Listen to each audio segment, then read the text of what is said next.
taking us, some of them being driven by technology.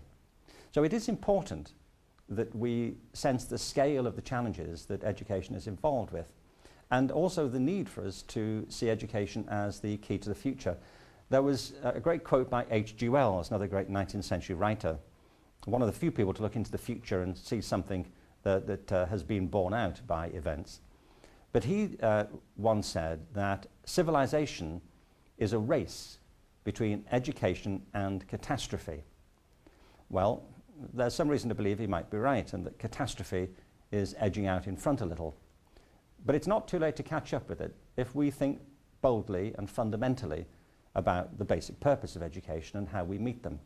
But what I also wanted to leave you with is this thought that as we consider the changes that need to be made, we don't have to reinvent everything.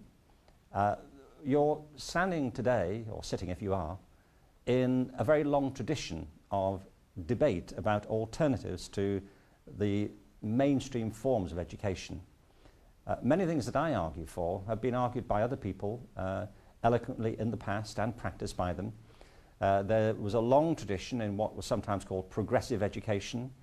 I've never liked the apparent dichotomy between progressive and traditional, but an argument has been made really from the origins of education for more holistic approaches, more balanced approaches, ones that represent a real balance between the arts and the sciences, for example, between the humanities and physical education, the other things that I mentioned.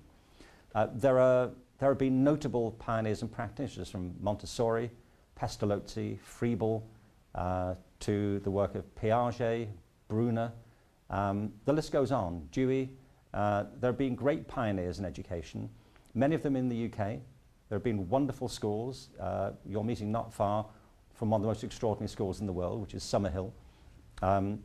But also great schools in the public sector, great environmental schools, great innovative schools. I think it's important that we recognize the conversation is not happening in a vacuum. It's not an historical vacuum, and it's not a cultural vacuum. The issue, though, is to make these principles not part of the alternative, but part of the mainstream. I live in Los Angeles, as I mentioned earlier, and I was at a meeting recently of a great project called the Heart Project that happens downtown here in LA.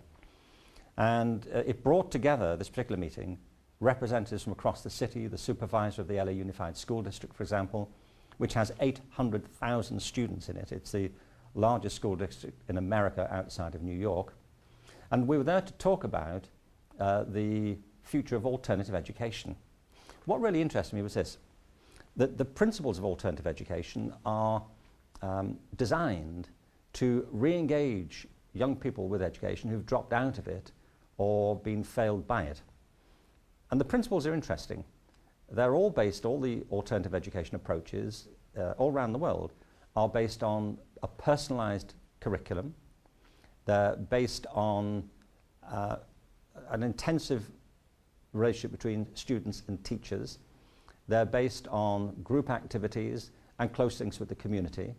And they're based on trying to identify the individual talents and interests of each student and shaping the environment so it helps to encourage them.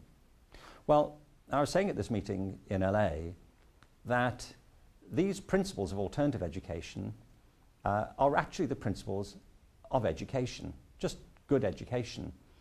It seems to me bizarre that they've now become confined to the alternative to mainstream education.